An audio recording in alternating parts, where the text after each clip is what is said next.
ये अभी दुनिया वो एक धचका लगा हुआ था दुनिया को कि ये क्या हुआ है। डीआरडीओ को बड़ी कामयाबी मिली है, ड्रोन से मिसाइल लॉन्च की गई है। ये बड़ी खबर इस वक्त आपको बता रहे हैं, ये जरा देखिए, ये ड्रोन हवा में उड़ रहा है और इसी ड्रोन से मिसाइल छोड़ी गई है। उन्होंने सफलतापूर्वक यूएवी से लॉन्च किए जाने वाली प्रिसिशन गाइडेड मिसाइल यानी कि ULPGM V3 के सफलतापूर्वक उड़ान परीक्षण आयोजित किए थे। कोऑर्डिनेट कर रहे हैं, मिल रहे हैं, इसका मतलब बड़े क्लियर होना चाहिए कि जो इंडिया ऑपरेशन संदूर में थ्रेट दे रहा है या उस ऑपरेशन को कंटिन्यूस करना चाह रहा है या वो कभी इंडियन बॉर्डर ट्रीटी को थ्रेट करते हैं कि मैं सस्पेंड कर दूंगा, इन जो हम यूएवी के द्वारा हम स्ट्राइक कर सकते हैं एनिमी पे, एक तरह से सिग्निफिकेंट माइलस्टोन है भारत के अंदर फॉर द यूएवी इंडस्ट्री। इसके अंदर एक बहुत बड़ा माइलस्टोन भी है। बाकी ये जो मिसाइल है ये soft skin targets, vehicles, bunkers, tanks, Windows, fast moving targets, तो इस तरह के अलग अलग थ्रेट्स को डिफीट करने में सक्षम है। दुश्मन के बंकर, टैंक या उसके ठिकानों को चीरते हुए सीधे टारगेट पर गिरती है।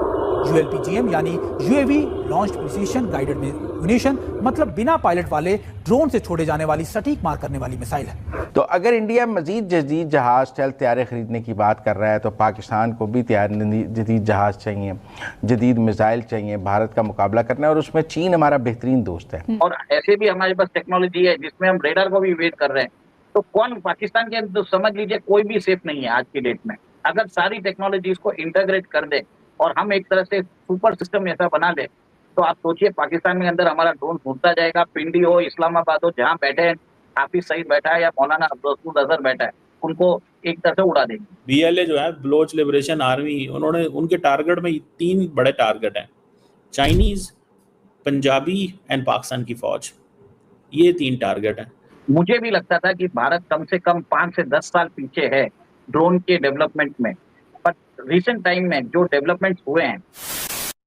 नमस्कार दोस्तों, जय हिंद। भारत अपने डिफेंस के मामले पर लगातार आत्मनिर्भरता की ओर बढ़ रहा है। देश में लगातार एक के बाद एक एयर डिफेंस सिस्टम और मिसाइलों का निर्माण हो रहा है। भारत को डिफेंस के मामले में आत्मनिर्भरता बनाने के मिशन का ये नेतृत्व डिफेंस रिसर्च और DRDO कर रहा है। अब DRDO ने एक चौंका देने वाली कामयाबी हासिल कर ली है। दरअसल हाल ही में DRDO ने एक ड्रोन से मिसाइल दागी जाने वाली एक मिसाइल का सफल परीक्षण कर लिया है। भारत के रक्षा मंत्री राजनाथ सिंह जी ने DRDO की ओर से किए गए इस सफल परीक्षण के बारे में जानकारी दी है। उन्होंने अपने X अकाउंट पर ट्वीट कर बताया कि भारत की रक्षा क्षमताओं को एक और बड़ी मजबूती DRDO ने आंध्र प्रदेश के कुर्नूल में स्थित national open area range noir में ड्रोन से दागे जाने वाली सटीक मार क्षमता वाली मिसाइल ULPGM V3 का सफल परीक्षण कर लिया है। आगे राजनाथ सिंह जी ने DRDO की पूरी टीम को बधाई देते हुए कहा है कि ये सफलता साबित करती है कि भारतीय इंडस्ट्री अब महत्वपूर्ण डिफेंस टेक्नोलॉजी को अपनाने और उनका उत्पादन करने के लिए तैयार है। इस टेस्ट के बाद भारत भी उस लिस्ट में शामिल हो गया है जिसके पास ये टेक्नोलॉजी है। DRDO ने सक्सेसफुल टेस्ट कर लिया है अनमैन्ड एरियल व्हीकल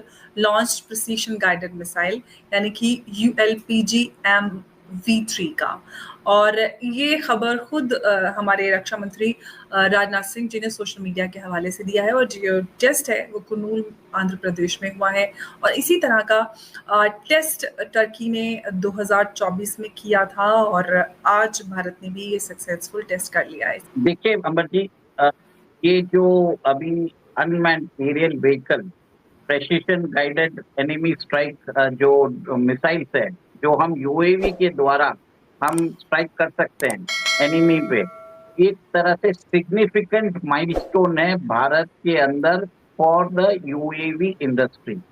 और ये जो इंडस्ट्री के अंदर अटैक कैपेबिलिटी है, इसके अंदर एक बहुत बड़ा माइलस्टोन भी है।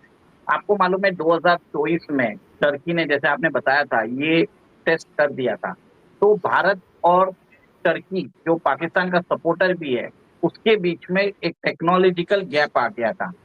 मुझे भी लगता था कि भारत कम से कम 5 से 10 साल पीछे है ड्रोन के डेवलपमेंट में, पर रिसेंट टाइम में जो डेवलपमेंट्स हुए हैं, जिस हिसाब से भारत की कंपनियां जैसे DRDO है, भारत डायनामिक्स लिमिटेड है, अदानी है और बहुत सारे जो MSME सेक्टर से हम ये जो ड्रोन अभी जो हमने बनाया है UAV precision guided strike missile के द्वारा हमने जो बनाया है, इसके अंदर पूरे जो कंपोनेंट्स है भारत के अंदर ही बने हैं। ये मेक इन इंडिया के हिसाब से भारत के अंदर जो ऑटोनोमस स्ट्राइक कैपेबिलिटी है, एक सिग्निफिकेंट माइलस्टोन बताया जा रहा है।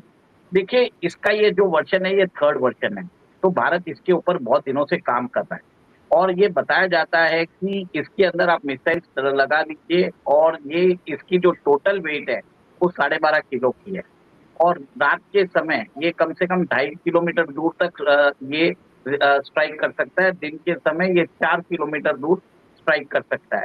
इसमें इंफ्रारेड यूज किया जाता है, मतलब इंफ्रारेड अगर देखा जाए तो हीट सिग्नेचर यूज करके उस एरिया को उधर मिसाइल भेज के प्रेसिशन स्ट्राइक करता है जिसके आसपास में कोई सिग्निफिकेंट डैमेज ना हो। और इसका यूसेज कहाँ पे हो सकता है? देखिए, जैसे समझ लीजिए दुश्मन का टैंक आता रहता है तो वहां पे ये यूज किया जा सकता है। बंकर को बस्टिंग के लिए भी यूज किया जा सकता है, फिर प्रेसिशन टारगेट्स के लिए भी यूज किया जा सकता है। समझ लीजिए अगर हमारे इंडियन ओशन रीजन में पाकिस्तान का कोई शिप वॉरशिप आ जाता है तो आप इसको भेज दीजिए और वहां से जाके दूर से ही 4 किलोमीटर दूर ही आप उधर मिसाइल छोड़ दीजिए तो ये सीधा जाके वो उस शिप को डिस्ट्रॉय कर देगा। ये एक मैंने तरह से उदाहरण दिया है। इसमें क्या है, यूएवी होने से हमारे जो सोल्जर्स की जान है वो एक तरह से सुरक्षित होती जाती है। Significant loss of human life हमारा भी नहीं होता और एनिमी में भी नहीं होता है। हमें प्रिसीजन गाइडेड इसके लिए किया जाता है कि हम परफेक्ट आदमी को एलिमिनेट करने की कोशिश कर रहे हैं। आपने भी देखा होगा कि ऑपरेशन सिंदूर में हमने 22 मिनट में आपने देखा कि कैसे we had strike 9 to 11 location strike किया था। सिमिलर चीज इस बार आप देखेंगे नेक्स्ट टाइम अगर हमको हाफिज सईद को उड़ाना है, अगर हमको मालूम पड़ जाएगा वो वहां पे है, हम अपना ड्रोन भेज देंगे और सीधा उधर जाके सिर्फ हाफिज सईद को उड़ाएगा। जो कैपेसिटी पहले अमेरिका के पास थी, चाइना के पास थी, रशिया के पास थी, इसराइल के पास थी, भारत ने भी वो फैसिलिटी ले चुके हैं। आपको मालूम है हमारा जो घातक है अनमैन्ड कॉम्बैट एरियल व्हीकल, इसके अंदर भी हम यूटिलाइज कर सकते हैं। हमारे पास बहुत सारी मिसाइल्स है। ये तो अभी ये स्टार्टिंग फेज है, अब इसका स्केल बढ़ेगा और इसको इंटीग्रेट हम कहीं भी कर सकते हैं। और ऐसे भी हमारे पास टेक्नोलॉजी है जिसमें हम रेडार को भी वेट कर रहे हैं। तो कौन पाकिस्तान के तो समझ लीजिए कोई भी सेफ नहीं है आज की डेट में। अगर सारी टेक्नोलॉजीज को इंटीग्रेट कर दे और हम एक तरह से सुपर सिस्टम ऐसा बना ले तो आप सोचिए पाकिस्तान में अंदर हमारा ड्रोन घूमता जाएगा। पिंडी हो, इस्लामाबाद हो, जहाँ बैठे हैं हाफिज सईद बैठा है या मौलाना अब्दुल अजहर बैठा है, उनको एक तरह से उड़ा देंगे। उन्हें सफलतापूर्वक यूएवी से लॉन्च किए जाने वाली प्रिसिशन गाइडेड मिसाइल यानी कि UL-PGM V3 के सफलतापूर्वक उड़ान परीक्षण आयोजित किए थे और ये जो परीक्षण है इन्हें आंध्र प्रदेश के कर्नूल में स्थित national open area range test range में कंडक्ट किया गया था। और साथ में भी बताया गया कि इस दौरान जो UL-PGM V3 मिसाइल टेस्ट की गई है तो ये DRDO द्वारा पहले विकसित की गई UL-PGM V2 मिसाइल का इन्हेंस्ड वर्जन है और जिसे हाई डेफिनेशन के डुअल चैनल सीकर के साथ इक्विप किया गया है और एक कई अलग अलग वैरायटी के टारगेट्स पर स्ट्राइक करने में सक्षम है। इसे प्लेन एरिया से लेकर हाई ऑल्टीट्यूड एरियाज में फायर किया जा सकता है। ये डे एंड नाइट कैपेबिलिटी के साथ भी आती है और लॉन्च होने के बाद भी टारगेट पर एम या पॉइंट करने के लिए इसमें 2-वे डेटा लिंक भी आता है।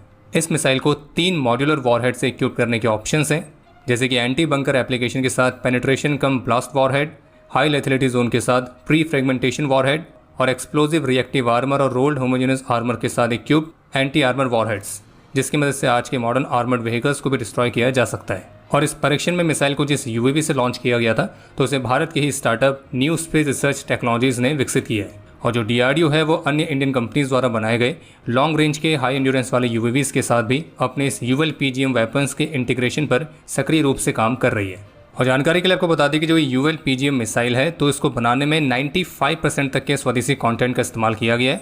बाकी V2 और V3 मिसाइल इन दोनों की अगर रेंज की बात की जाए तो वो तो केवल 4 किलोमीटर ही है, लेकिन जो मेन डिफरेंस है वो है इनके द्वारा कैरी किए जाने वाले वॉरहेड्स, इनके डेटा लिंक्स, इनके कंट्रोल सर्फेसेस, इनका वेट और वो UAVs जिनके द्वारा ये मिसाइल कैरी की जा रही है। बाकी ये जो मिसाइल है ये soft skin targets, vehicles, bunkers, tanks, Windows, fast moving targets, तो इस तरह के अलग अलग थ्रेट्स को डिफीट करने में सक्षम